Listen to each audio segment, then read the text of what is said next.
இணை வைக்கக்கூடிய இமாம்கள் பின்னே நின்று தொழுவதற்கு நேரடியாக குர்ஆன் ஹதீஸ் தடை உள்ளதா?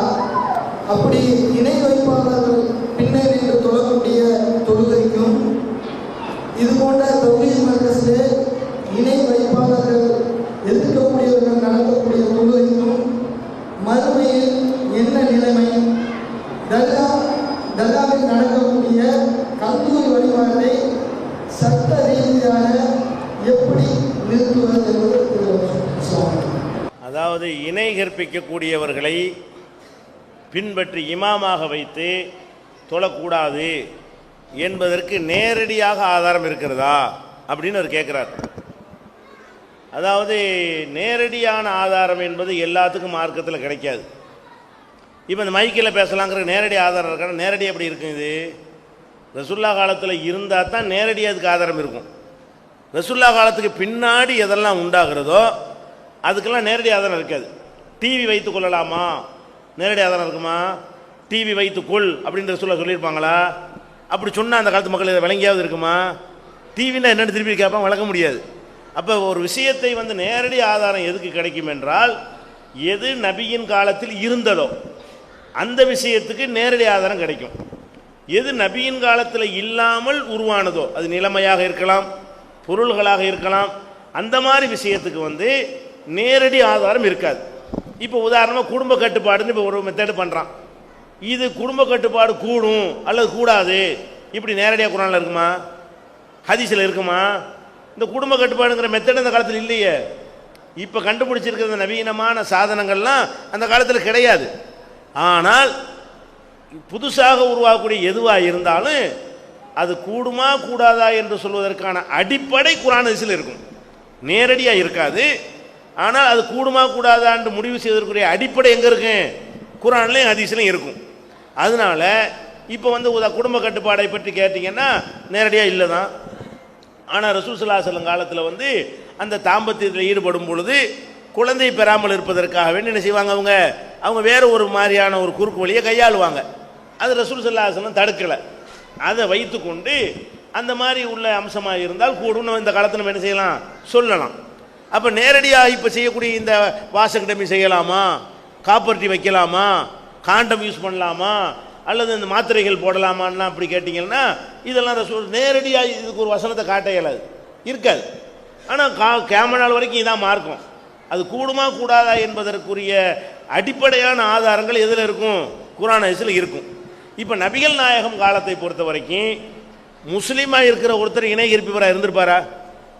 இருந்தால் தான் நேரடி ஆதாரம் கிடைக்கும். இப்போ தான் முஸ்லீம்னு சொல்லிக்கிட்டு சிறுக்கு வைக்கிறான். இப்போ நம்ம சந்திக்கிற மேட்ரு இருக்குது. இப்போ சந்திக்கிறோம் எதை? முஸ்லீம்னு சொல்லிக்கிறான், அல்லாஹ்வுக்கு இணையும் கற்பிக்கிறான். ரசூலுல்லாஹ் காலத்தில் என்ன? இணை கற்பிக்கிறவன் முஸ்லீம், ரெண்டு இனம் தான். முஸ்லீமாக இருந்துக்கிட்டு இணை யாரும் கற்பிக்க மாட்டான். அப்படி இருக்கும்போது இணை கற்பிச்சவன் தொழலாமான்னு கொஸ்டின் எப்படி வரும்? இணை கற்பிப்பன் இருக்கவே மாட்டானே. முஸ்லீம் வட்டத்துக்குள்ளே யார் இருக்க மாட்டான்? சிறுக்கு வைக்கிறவன் இருக்கவே மாட்டான். அப்போ ரசூலுல்லாஹ் காலத்தில் இல்லாத ஒரு விஷயமாக இது முஸ்லீம்னு சொல்லி கொண்டு சிறுக்கு வைக்கிறது. இது இருந்தால் அது இருக்காதுங்க. சூடான ஐஸ்ன்னு சொல்ல இயலுமா? சூடாக இருந்தால் ஐஸாக இருக்காது, ஐஸாக இருந்தால் சூடாக இருக்காது. இப்போ சூடான ஐஸுங்கிறது எப்படி ரெண்டு மேட்ச் ஆகாதோ அது மாதிரி முஸ்லீமான முஷ்ரிக்கு என்பது மேட்ச் ஆகாது. முஸ்லீமு முஷ்ரிக்கு நேர் ஒன்றுக்கு ஒன்று எதிரான ஒரு விஷயம். முஸ்லீமாக இருந்தால் முஷ்ரிக்காக இருக்க மாட்டான், முஷ்ரிக்காக இருந்தால் முஸ்லீமாக இருக்க மாட்டான். ஷிர்க் இருந்தால் ஈமான் இருக்காது, ஈமான் இருந்தால் ஷிர்க் இருக்காது, ஷிர்க் இருந்தால் தௌஹீத் இருக்காது, தௌஹீத் இருந்தால் ஷிர்க் இருக்காது, இது இருந்தால் அது இருக்காது, அது இருந்தால் இது இருக்காது. இதுதான் யதார்த்தம். அதாவது ரசூலுல்லாஹ் காலத்தில் இணை கற்பிக்கிறவன் தொழாது அப்படின்னா பைத்தியகாரத்தனமாக கேட்பான். என்னப்பா இது இணை எப்படி இணை கற்பிக்கிறவன் ஏன் தொழுகிறான்? இணை கற்பிக்கிறவனுக்கு என்ன அவன் முஸ்லீம் ஆகுவான் அப்படின்னு கேட்டுருவாங்க. அதனால் ரசூல் ஸல்லல்லாஹு அலைஹி வஸல்லம் காலத்தில் எல்லாருமே முழு முஸ்லீமாக இருந்தார்கள். ஒருவர் கூட முஸ்லீமாகவும் முஷ்ரிக்காகவும் இருக்கவில்லை. ஒருவர் கூட என்ன செய்யலை? முஸ்லீம் என்கிற வட்டத்திலையும் முஷ்ரிக்கு ஷிர்க் வைக்கிற வட்டத்திலையும் இருந்தது இல்லை. இப்போ என்ன நிலைமை?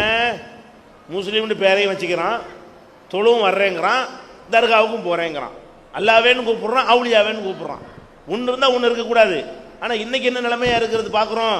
ரசூலுல்லாஹ் காலத்தில் இல்லாத ஒரு நிலைமை இப்போ உண்டாக்கி இருக்கும் பொழுது ஷிர்க் வைக்கிற இமாமை பின்பற்றி தொழுவாதே. இப்படி ஒரு ஹதீஸ் இருக்குமா? ரசூலுல்லாஹ் காலத்தில் மேட்டரே கிடையாது. ஷிர்க் வைக்கிற இமாமை பின்பற்றி தொழுவாதுன்னு குர்ஆன் வசனம் இருக்குமா? இருக்காது. ஆனால் இப்படி பின்பற்றி தொழலாமா கூடாது என்பதற்கான அடிப்படை குர்ஆனில் இருக்கும், ஹதீஸில் இருக்கும். எப்படி இருக்கிறது? இப்போ பள்ளிவாசலை பற்றி அல்லாஹ் சொல்லி காட்டுகிறான்.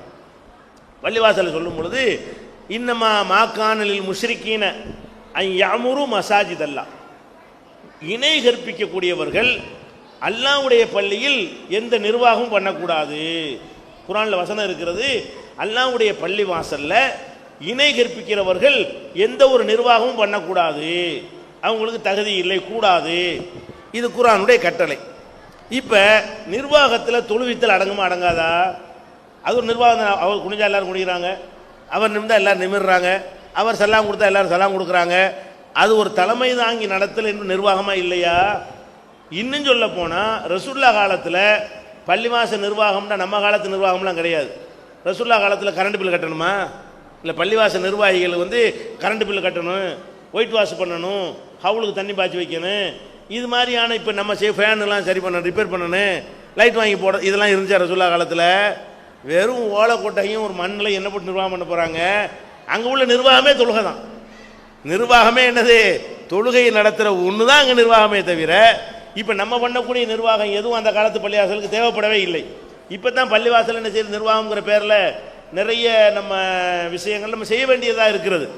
அப்போ நம்ம அல்லாஹ் என்ன சொல்கிறான்னு கேட்டால், மாக்கானல் இல் முஷ்ரிக்கீன, அல்லாஹ்வுக்கு இணை கற்பித்து விட்டார்கள் என்று சொன்னால் அன் யஅமுரு மசாஜித் அல்லாஹ், அல்லாஹ்வுடைய மஸ்ஜிதுகளை நிர்வகிக்க அவங்களுக்கு தகுதி இல்லை, உரிமை இல்லை.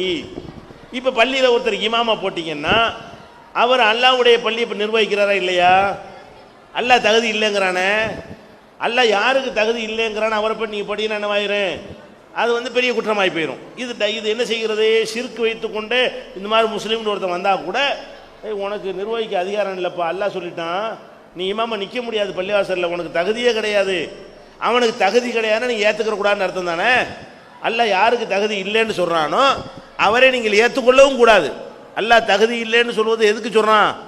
அதை ப்ராக்டிக்கலாக கொண்டு வருவதற்கு தான் சொல்கிறான், நடைமுறையில் சட்டமாக்குவதற்கு தான் அதை சொல்லி காட்டுகிறான். அதே மாதிரி இன்னமா யாமுரு மசாஜித் அல்லாஹ், அல்லாஹ்வுடைய பள்ளியை நிர்வகிப்பவன் யார் என்று கேட்டால், மன் ஆமன பில்லாஹி வல் யௌமில் ஆகிர், அல்லாஹ்வையும் இறுதி நாளையும் நம்பணும், வகாம ஸலா தொழுகை நிலைநாட்டணும், வாத்த ஜகாத்து கொடுக்க வேண்டும், வலம் யக்ஷ இல்லல்லாஹ், அல்லாஹ்வை தவிர யாருக்கும் பயப்படக்கூடாது, ஷிர்க் வைக்கக்கூடாதுன்னு அர்த்தம். அல்லாஹ்வை தவிர யாருக்கும் பயப்படக்கூடாதுன்னு அர்த்தம். அப்துல் காஜிலன் நடுக்கிறானே, இவனெல்லாம் அல்லாஹ்வுடைய பள்ளியை நிர்வகிக்க இயலாதுன்னு எல்லாம் என்ன செய்கிறான்? சொல்லி காட்டுகிறான். அப்போ அல்லாஹ்வுடைய பள்ளியை ஷிர்க் வைக்காத ஒருத்தன் தான் நிர்வகிக்கணும் என்கிற வசனங்கள் இதை கட்டுப்படுத்துமா கட்டுப்படுத்தாதா? நம்ம நடுநிலையோட மூளையை கொண்டு சிந்தித்தால் இதுவும் அதில் அடங்கும்.